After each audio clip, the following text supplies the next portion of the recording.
নমস্কার, কেমন আছেন সবাই? ফিনোলজি বাংলাতে আপনাদেরকে অনেক অনেক স্বাগত। শুধু একটা অনুরোধ করব, যারা ফিনোলজি বাংলাতে নতুন আসছেন তারা প্লিজ চ্যানেলটাকে সাবস্ক্রাইব করুন। তার সঙ্গে সঙ্গে বেল আইকনটা দিয়ে রাখবেন, যখনই কোনো ভিডিও আমি আপলোড করব তার নোটিফিকেশান আপনাদের কাছে পৌঁছে যাবে।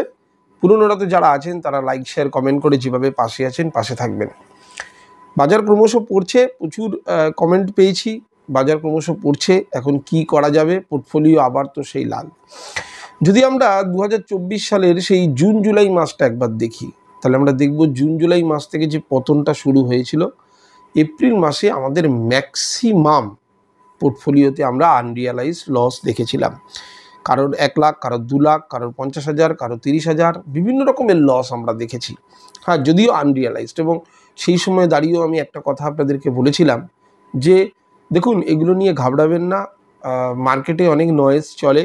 মনে করে দেখবেন, যখন বলেছিলাম যে মার্কেটে অনেক নয়েজ চলে, কেউ নিজেদের যে পজিশান সেটাকে কিন্তু এক্সিট করবেন না এই মুহূর্তে। কারণ যতই হোক, আপনি কিছু একটা আশা নিয়ে কিনেছিলেন, তো এখন তো মার্কেটের সঙ্গে ওটা লস হয়ে গেছিলো। পরবর্তীকালে আপনারা দেখেছিলেন যে সেই যে 21,800 ম্যাক্সিমাম নিচে নেমেছিল, তারপর থেকে কিন্তু বাজার আবার আস্তে আস্তে আস্তে আস্তে 25,700 পর্যন্ত আমি যেতে দেখেছি আমরা। এবং আমি আরও একটা ভিডিও আপনাদের বলেছিলাম যে এই বছর ডিসেম্বর পর্যন্ত 25,500টা 25,500 বা 26,000-এর কাছাকাছি ম্যাক্সিমাম যেতে পারে। অল টাইম হাইকে ক্রস করবার চান্সেস খুব কম আছে। হতে তো অনেক কিছুই পারে, কারণ এরকম হতে পারে যে যা অল টাইম হাই ছিল সেটাকে ব্রেক করেও আগে চলে যেতে পারে। কিন্তু একটা জিনিস হয়তো, যে নিচ থেকে যখন অনেকটা উপরে উঠবে, তখন কিছু ইনভেস্টাররা মনে করবে যে ওভার বট জোনে চলে এসছে, এবার একটা মুনাফা নিয়ে নেওয়া উচিত। তো সেরকম জিনিস আসবে যখন, তখন আবার মার্কেট একটা কারেক্ট করবে, কারেকশান ফেজে আসবে। তো সেই জন্য যাই হোক, 25,700 যাওয়ার পর আবার নিচের দিকে চলে এলো, অনেকটা নিচের দিকে এলো। তো এরকম মার্কেট ক্রমশ পড়ছে, তার জন্য পোর্টফোলিও আবার সেই এপ্রিল মাসের মতো গিয়ে দাঁড়াচ্ছে যে অনেকটা নিচে চলে এলাম আমরা। কিন্তু আবার বলি, আমি তখনও বলেছিলাম, এখনও বলছি, ব্যাপারটা কিন্তু আনরিয়ালাইজড। ঠিক আছে? এখন দেখা গেছে প্রচুর ইনভেস্টার এরকমও আছে, বা আমার ভিউয়ারদের মধ্যে সেই ইনভেস্টাররা আছে যারা মনে করছেন যে বেশ উঠছিল, প্রফিটটা বুক করে নিলে ভালো হতো, কিছু কিছু শেয়ারে থেকে তো ভালো একটা জায়গা পেয়েছিলাম, কিন্তু ভাবলাম যে আরও উঠবে করে হারিয়ে গেলাম। আমি বারবার বলেছিলাম যে মার্কেটে কিন্তু ক্যাপিটালের থেকেও বড় জিনিস হচ্ছে আপনি আপনার যে মাইন্ডসেট, সেটা আপনি ঠিক রাখতে পেরেছেন কিনা। ধরুন, আমি কোনো একটা শেয়ারে ইনভেস্ট করলাম ধরুন, এবং সেইখানে মানে ঠিক ওই হাত খুলে রাখার মতো। যেমন কি হলো, কি ওই আমি ইনভেস্ট করলাম, প্রফিটটা আমার হাতে এলো বা লসটা আমার হাতে এলো, জিনিসটা আনরিয়ালাইজড। কারণ আমার হাতে এলো, আমি হাতটাকে তো খোলা রেখেছি, প্রফিটটা এলো আবার চলে গেল। সেরকমই লসটা, কোনো একটা বাজে শেয়ার ছিল, লসটা আমার হাতে এলো এবং চলে গেল। দুটো অপরচুনিটি আমার হাতে ছিল, আমি একবারের জন্য এটাকে মুঠো করলাম না, যে গ্রিপে নিয়ে এলাম। কীরকম গ্রিপে? ধরুন, একটা ABC কোনো একটা শেয়ার আমি বাই করেছি, এবং সেই বাই করার ফলে আমার হাতের মধ্যে প্রফিট এলো, যাই প্রফিট অ্যামাউন্টে এলো, আমার ধরুন আমার উচিত ছিল যে আমি এখানে প্রফিটটাকে ধরে নেওয়া মানেই আমার এক্সিট করে যাওয়া। আমি সেটা করলাম না, আমি কি খোলা হাতটা রেখে দেখছি যে কি হয়। দেখা গেল এলো, প্রফিটটা দেখালো আর চলে গেল। প্রফিটটা পেলাম না, শুধু দেখলাম। ঠিক সেরকমই হয়তো ধরুন 1 বছর 2 বছর ধরে কোনো একটা শেয়ারে বহুদিন ধরে বেরোবার চেষ্টা করছি, বেরোতে পারছি না।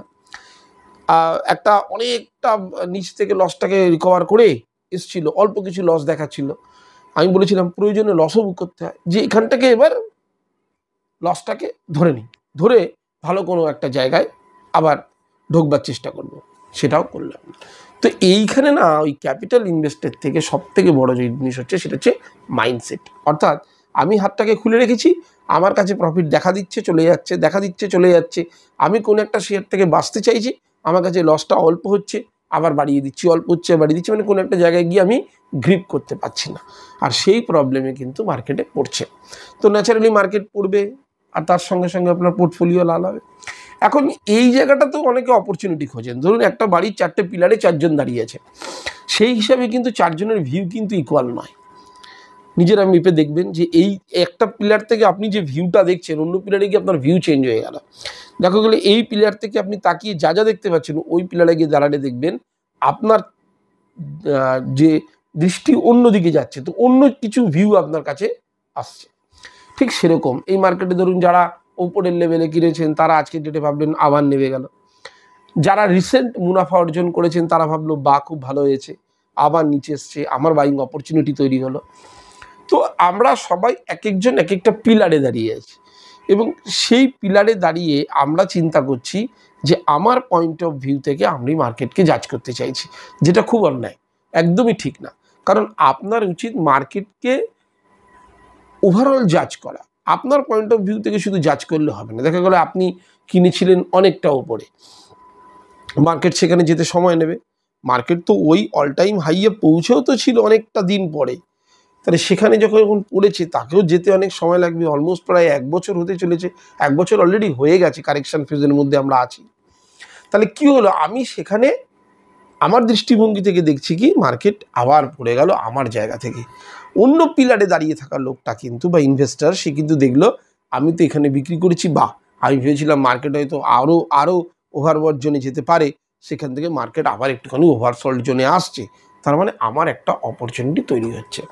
তাহলে আপনি না নিজেকে ঠিক বা ভুল বলতে পারবেন, না আপনি উল্টো দিকের পিলারে দাঁড়িয়ে থাকা মানুষকে ঠিক না ভুল বলতে পারবেন।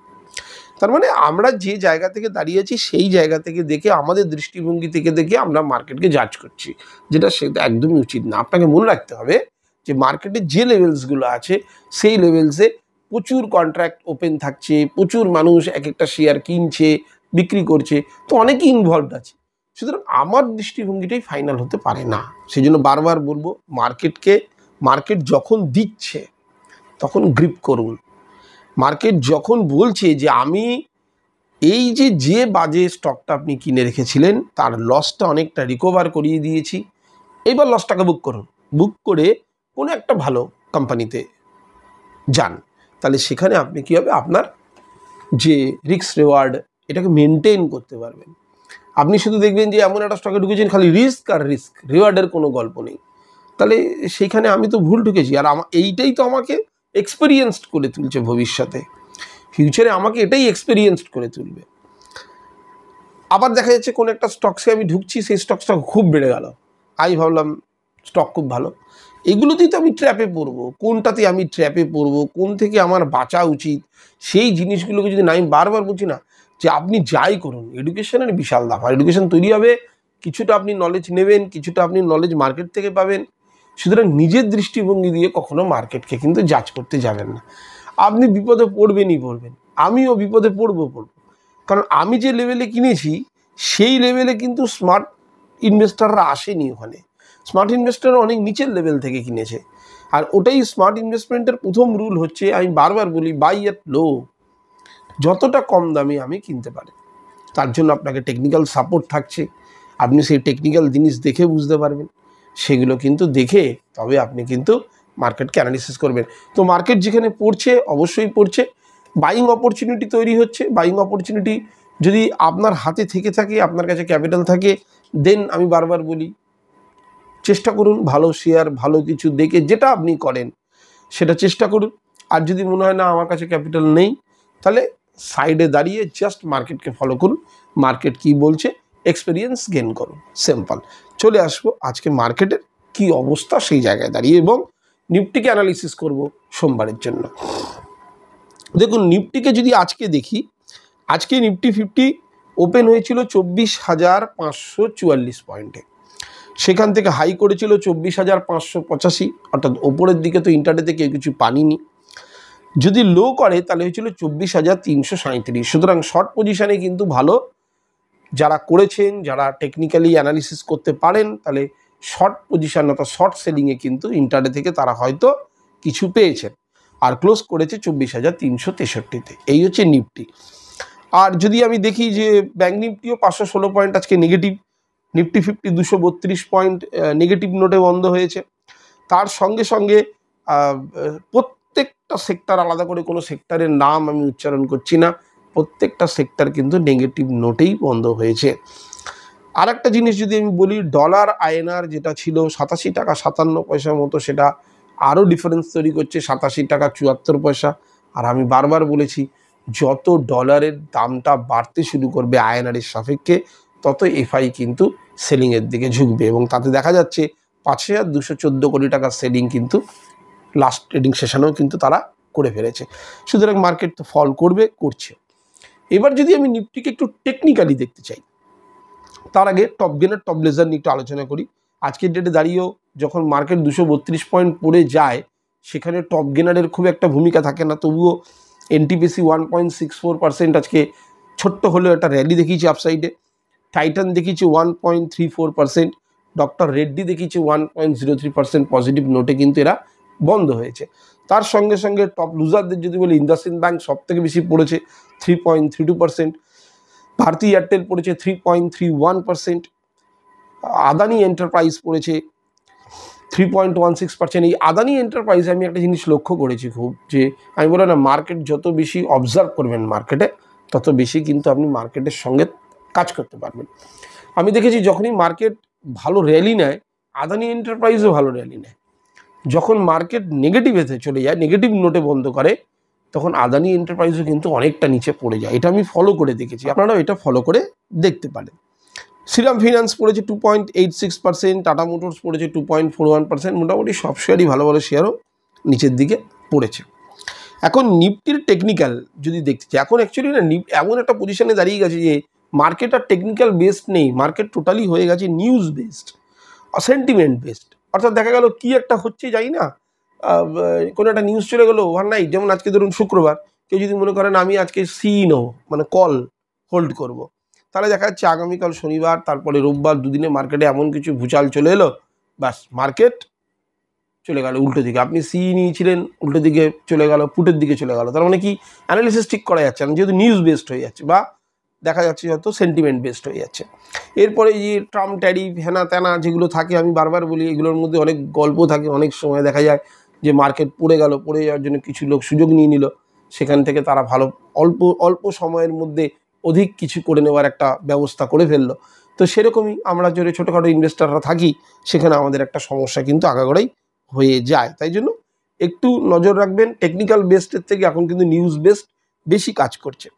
তবুও টেকনিক্যালি যদি দেখি, তাহলে দেখা যাবে, যদি রেজিস্ট্যান্স দেখি এখন যেখানে দাঁড়িয়ে আছে, তার উপরে রেজিস্ট্যান্স হচ্ছে 24,515।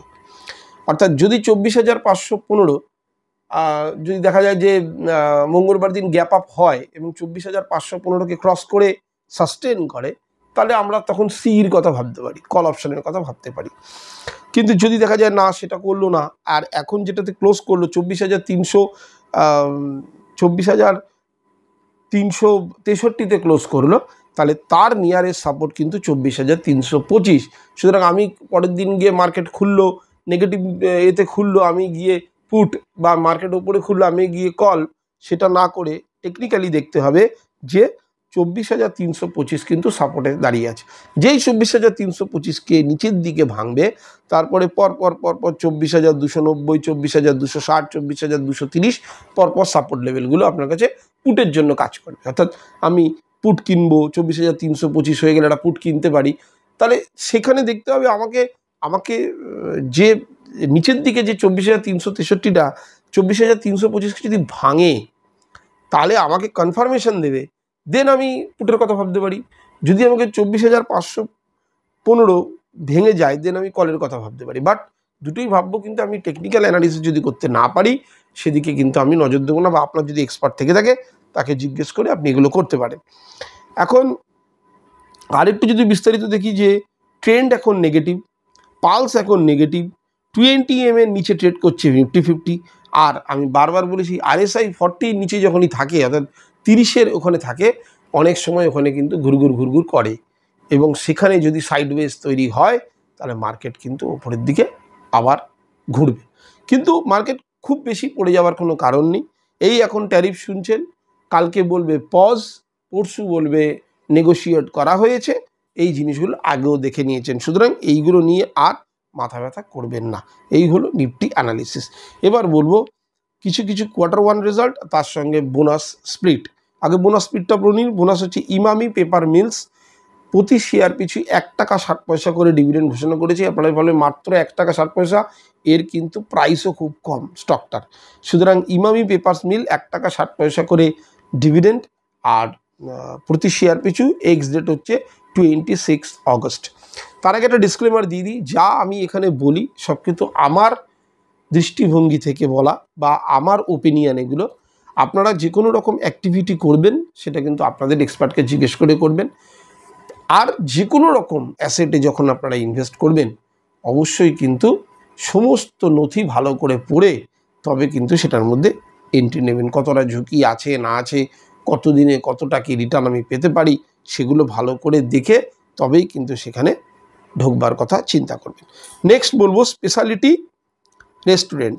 স্পেশালিটি রেস্টুরেন্ট ডিভিডেন্ড ঘোষণা করেছে 1 টাকা প্রতি শেয়ার, এক্স ডিভিডেন্ড হচ্ছে 28 অগস্ট। এরপরে হরিয়ানা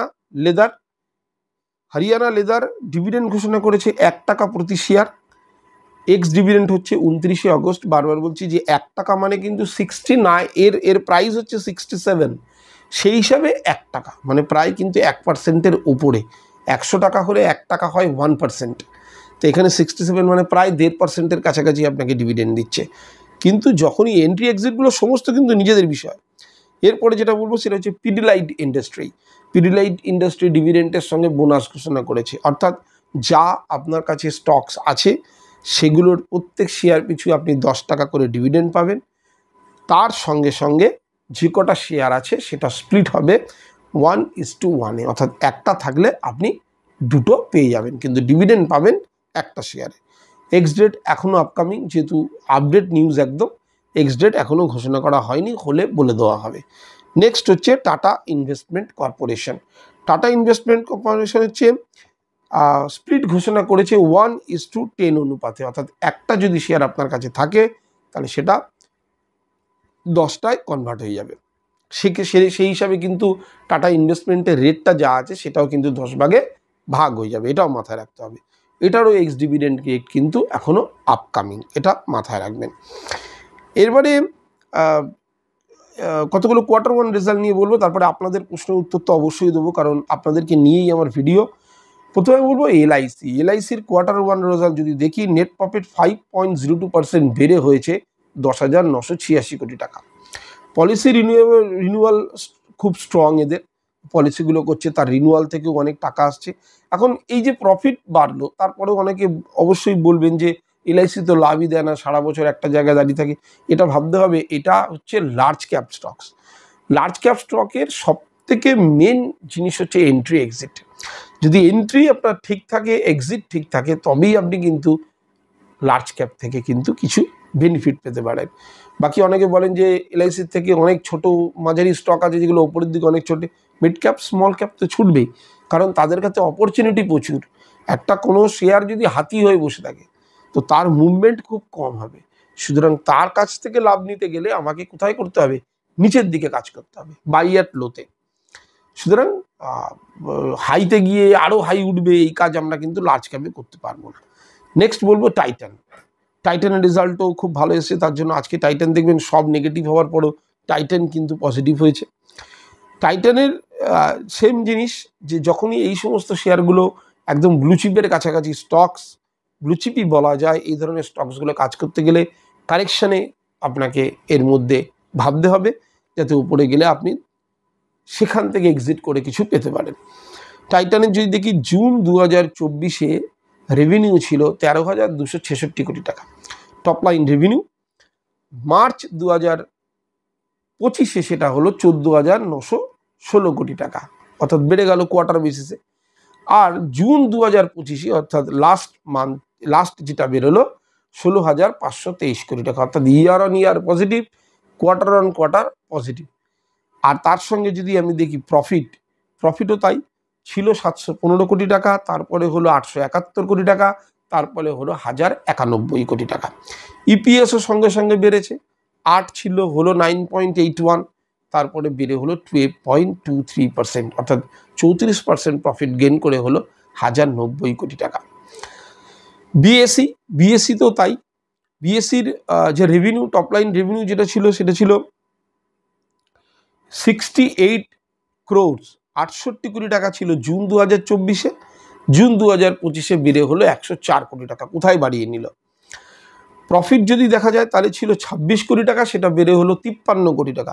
কারণ এদের তো অ্যাকচুয়ালি এক্সপেন্স খুব কম, এই তো এক্সপেন্সটা খুব কম। ইপিএস ছিল 6.43, সেটা বেড়ে হলো 13। সব দিক থেকেই রেজাল্ট ভালো। সুতরাং এই স্টকগুলোকে যদি ঠিক টাইমে কেনা যায়, সঠিক টাইমে বেচা যায়, তাহলে কিন্তু এখান থেকে আমরা প্রফিট পেতে পারি। এবারে আসবো আপনাদের কিছু প্রশ্ন নিয়ে, যারা আপনারা প্রশ্ন করেছেন। অনেকে বলেছেন যে হঠাৎ করে শেয়ারের দাম বেড়ে গেলে তখন কি করবেন। হঠাৎ করে যদি কোনো শেয়ারের দাম বেড়ে যায়, তাহলে দেখতে হবে প্রথমে দেখতে হবে তার ফান্ডামেন্টাল কি আছে। যদি দেখা যায় তার কোনো ফান্ডামেন্টাল স্ট্রং নয়, তাহলে আমাকে ট্র্যাপ হওয়ার চান্স বেশি থাকে। তাহলে আমাকে হঠাৎ করে বেড়ে যাওয়া কোনো শেয়ারে দেখতে হবে কোনো নিউজের জন্য বাড়ছে কিনা। যদি দেখা যায় নিউজ ভালো, অর্ডারের জন্য বাড়ছে, তাহলে আমাকে জানতে হবে যে যতটা বেড়েছে তার আগে আর পরে রেজিস্ট্যান্স সাপোর্ট কি আছে, সেই হিসাবে আমি তার মধ্যে এন্ট্রি নিতে পারি। আদারওয়াইজ কিন্তু সেখান থেকে দূরে থাকাই ভালো। পুল ব্যাক কাকে বলে? একজন লিখেছেন পুল ব্যাক কাকে বলে। কোনো স্টক যখন ঊর্ধ্বগতিতে থাকে তখন সেখানে গিয়ে একটা কারেকশান ফেজে আসে, সেটাকে বলা হয় পুল ব্যাক। অর্থাৎ দেখা যাক সেটা কেন আসে। দেখা গেল অতিরিক্ত বেড়ে গেছে কিছু মুনাফা, দেখা গেল কোনো নিউজ জনিত কোনো কারণ হতে পারে, বাজারে কোনো একটা সংশোধন আসছে বাজারের, যেখান থেকে একটা কারেকশান ফেজ চলছে, কিংবা মুনাফা হবে, অনেকটা বেড়ে গেছে স্টকটা, মুনাফা তুলতে হবে। সেই ধরুন 100 টাকার শেয়ার চলে গেল 200 টাকায়, সেখানে গিয়ে কিছু মুনাফা হলো, 200 টাকার শেয়ারটা চলে গেল 170 টাকা। এই যে চলে এলো 200 টাকা 170 টাকা, এটাকে বলা হয় পুল ব্যাক। অর্থাৎ যেভাবে চলছিল সেখান থেকে কিছুটা ব্যাকে চলে আসা, এটাই হচ্ছে পুল ব্যাক। এবার এই সময় অনেকে আছে যারা এন্ট্রি নেন, উপরে গিয়ে আবার বেরিয়ে আসেন। পুল ব্যাক মানে এটাই, একটা চলছে ঊর্ধ্বগতিতে কোনো শেয়ার চললে তার মধ্যে যে একটা ছোট কারেকশান আসে, সেটাকে বলা হয় পুল ব্যাক। তারপরে কেউ প্রশ্ন করেছেন 3টে ইটিএফ বলুন যেখানে এসআইপি এবং ট্রেডিং করা যাবে। এই প্ল্যাটফর্মের মাধ্যম দিয়ে কোনো রকম জিনিস সম্বন্ধে একদম বলা সম্ভব না যে এই ইটিএফগুলো, এই মিউচুয়াল ফান্ডগুলো বা এই স্টকগুলো। ইটিএফ শুধু আমি বারবার বলেছি টেকনিক্যাল জিনিসের উপরে নজর রাখবেন, দেখে নেবেন কোন ইটিএফগুলো লাস্ট 3 বছরে একটা ভালো সিজিআর দিয়েছে, যে একটা মোটামুটি একটা রিটার্ন জেনারেট করে দিয়েছে। তাহলে আমরা ইতিহাস দেখেই সব শিখি যে এটা এতদিন ধরে দিয়েছে মানে আগামী বছরেও কয়েক বছরে এটা দিতে পারে। কোনোটাই সিওরিটি নেই, বারবার বলছি, দিতে পারে। সেই হিসাবে আপনি যে কোনো ইটিএফকে গুগলে সার্চ করলে বা আপনার যে অ্যাপস আপনি ব্যবহার করেন ব্রোকারের, সেখানে যদি ঢোকেন, সেখানে গিয়ে যদি দেখেন, তাহলে সেখান থেকে আপনি তার সিএজিআর পেয়ে যাবেন। ক্লাস কবে শুরু হবে? খুব ভেরি রিসেন্ট শুরু করব, চিন্তার কোনো কারণ নেই। কেউ অপশন কল পুট নিয়ে আমাকে জিজ্ঞেস করেন যে এটা আমি ক্যারি করব কি করব না, এটা ঠিক হবে কি ঠিক হবে না। প্রথমত যখন কোনো জিনিস আপনি বাই করেছেন, সেটা কল হোক বা পুট হোক, তাহলে আপনি কোনো একটা দৃষ্টিভঙ্গি থেকে বাই করেছেন, সেটা আমি বলতে পারবো না, কারণ আমি এখান থেকে সেই দৃষ্টিভঙ্গি দিয়ে কিনেছেন আপনি। সুতরাং আপনি যেহেতু ওটার মধ্যে পজিশন বানিয়েছেন, আপনি কিছু একটা দেখে তো পজিশন বানিয়েছেন। কারণ আমি যদিও জানি অপশানের ক্ষেত্রে ম্যাক্সিমাম লোক র্যান্ডাম পজিশন ক্রিয়েট করে, তবুও আমি ধরে নিলাম যিনি লিখেছেন তিনি নিজেরা বুঝে শুনেই অপশানটা ধরেছেন এবং পজিশনটাকে ক্রিয়েট করেছেন, হোল্ড করেছেন। সুতরাং আপনার যদি মনে হয় যে আগামী দিনে ক্যারি করলে সেখান থেকে বেনিফিট পেতে পারেন, ধরবেন। যদি মনে হয় না সম্ভব না, সেখান থেকে বেরিয়ে যাবেন। বাদ বাকি তো আমি এইগুলো সম্বন্ধে ডিটেল, যখন আমি আমার ক্লাস শুরু করব, এগুলো সম্বন্ধে ডিটেল আমি সেখানে অনলাইন বা অফলাইন বলতেই পারবো। কেউ একজন লিখেছেন যে আমি একটা ছোট অ্যান্ড্রয়েড ফোনের মাধ্যম দিয়ে কি ট্রেড বা ইনভেস্ট করতে পারি? কোনো জায়গায় ইনভেস্ট করতে গেলে বা ট্রেড করতে গেলে নলেজের দরকার পড়ে। কোন ডিভাইসের মাধ্যমে, কত বড় ডিভাইসের মাধ্যমে, কোন গেজেটের মাধ্যমে আপনি করছেন, সেটা ইম্পর্টেন্ট নয়। আপনাকে যদি বড় একটা ল্যাপটপ ধরিয়ে দিই, তাতেও আপনার যদি নলেজ না থাকে, সেখান থেকে আপনি লস করার চান্স থাকে। আর আপনি যদি টেকনিক্যালি সব কিছু স্ট্রং থাকে, আপনার জানেন, তাহলে ছোট্ট অ্যান্ড্রয়েড ফোন দিয়েও আপনি কাজ করতে পারবেন, কোনো প্রবলেম নেই। লাস্ট প্রশ্ন, রিলায়েন্স পাওয়ার সম্বন্ধে যদি কিছু বলেন। রিলায়েন্স পাওয়ার যখন বেড়েছিল, তখন আমি একটা কথা বলেছিলাম যে বিভিন্ন জায়গায় যখন লেখালেখি হচ্ছিল যে রিলায়েন্স পাওয়ার আবার বাড়ছে। অনিল আম্বানির প্রচুর দেনা, সেটাও আপনারা জানেন, একসময় ইনসলভেন্সি ঘোষণা করেছিল, সেখান থেকে বেরিয়ে আসছে, কথাও বলা হয়েছিল। কিন্তু ব্যাপার হচ্ছে কি যে রিসেন্টলি দেখা গেল ইডির একটা তদন্ত শুরু হয়েছে পেছনে, যার জন্য স্টকটা খুব লোয়ার সার্কিট খাচ্ছিল। হঠাৎ করে আবার দেখলাম 2-1 দিনের মধ্যে আবার একটু র্যালি, আবার দেখলাম লোয়ার সার্কিট খেলো। সুতরাং প্রচুর ভালো ভালো শেয়ার আছে, সেগুলো ছেড়ে এই সমস্ত শেয়ারের দিকে কিন্তু মাথা না ঘামানোই ভালো, এগুলো থেকে বিরত থাকবেন। আজকের জন্য এতটুকুই। আবার বলছি, যারা নতুন আসছেন তারা অবশ্যই চ্যানেলটাকে সাবস্ক্রাইব করবেন, করে বেল আইকনটা দেবেন।